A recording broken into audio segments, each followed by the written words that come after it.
En esta ocasión le presentaré el tema de la entropía y su relación con la segunda ley de la termodinámica.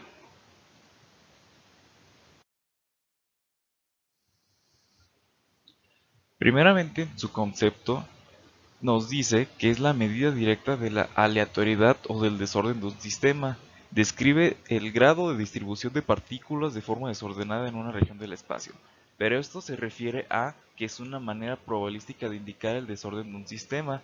A mayor orden en ese mismo sistema tendrá menor entropía y entre más desorden tenga, tendrá mayor entropía.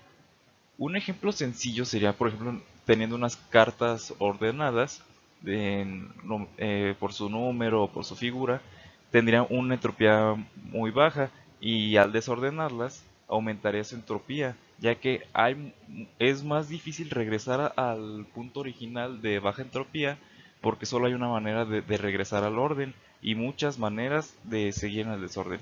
Otro ejemplo también muy sencillo sería en un cubo de Rubik, ya que al tenerlo ordenado así como está originalmente, su entropía es muy baja, pero conforme lo vamos moviendo, va aumentando su entropía y por lo tanto, en términos sencillos, va aumentando su desorden.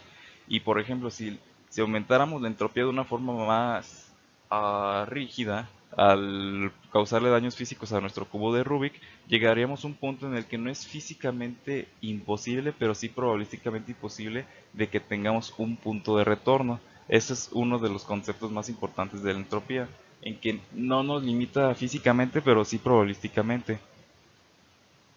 Y aquí la última imagen solo muestra una forma un poco más profesional este tipo de entropía al estar un sistema ordenado y después pasar al desorden. Ahora pasamos a la entropía y su relación con los sistemas termodinámicos. Directamente en la segunda ley de la termodinámica se nos dice que la entropía aumenta en un proceso espontáneo y se mantiene constante en un proceso que se encuentra en equilibrio. Y los factores que afectan principalmente la entropía es la temperatura y ordenamiento estructural. En este caso la temperatura, porque como sabemos, esta magnitud determina la vibración de los átomos. Y pues obviamente el ordenamiento pues dependerá del estado de agregación de nuestra estructura. El estado ideal es un cristal perfecto a 0 grados Kelvin, ya que en este punto ya no hay vibración atómica. Y ese es el punto ideal en el que se supone que habría un valor de entropía de cero. Pero como lo mencionamos, conforme aumenta el desorden, va aumentando la entropía. Ahora tenemos también unas fórmulas para relacionar este concepto. La primera fórmula, que es la que se ve aquí, es el valor de la entropía universal, es igual a la entropía del sistema más la entropía del entorno. Se suman estos valores y nos dará la entropía universal que tenemos. Y después se nos da esta fórmula que es más específica para la entropía espontánea, ya que la espontánea, si nos da un valor, siempre será mayor que cero, porque indica que sí hubo un cambio de la entropía, mientras que cuando se encuentre en equilibrio, esta entropía será constante y se mantendrá en un valor de cero. Por ejemplo, si tenemos un sistema a, no sé, 500 Kelvin y está en estado sólido de agregación en 10 segundos no hubo ningún cambio, se mantendrá igual su entropía. En cambio, si hubo un cambio, aquí se habrá un estado final como nos indica esta última fórmula, que sería la entropía final menos la entropía inicial, y eso nos dará un valor mayor a cero. Y ahora sí, la importancia concisa de los sistemas en los abiertos, cerrados y aislados es como hay una interferencia de materia y energía. Y en sistema abierto y cerrado sí, hay mucha probabilidad de que aumente la entropía por las interacciones que tiene, como lo mencionamos, con materia y energía. Entonces, mm, en el sistema aislado es en el que hay menos probabilidad de que haya un cambio de entropía, como su propio nombre lo dice, al estar aislado tanto de cuestiones energéticas como de cuestiones que puedan afectar su estado de ordenación.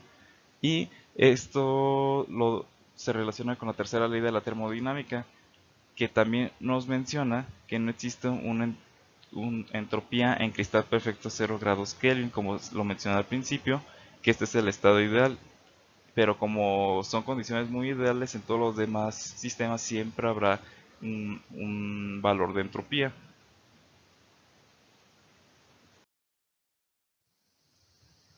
Ahora, la entropía en la termodinámica, podremos poner un ejemplo. Aquí tenemos un sólido, supongamos que sería el componente ideal, que sería un cristal a 0 grados Kelvin. Está en sólido, por lo mismo que es un sólido, su estructura es muy ordenada, y mucho más si es un cristal, pero como aquí si aumentamos la temperatura, va a ir aumentando la entropía. Va a llegar el punto de que ese aumento de temperatura lo va a hacer convertirse en el líquido, y como vemos es un valor constante. Mientras aumenta la temperatura va a aumentar la entropía. Pasa al líquido, aumenta su entropía, va cambiando su ordenación estructural, porque un sólido es más ordenado que un líquido y un líquido es más ordenado que que un gas.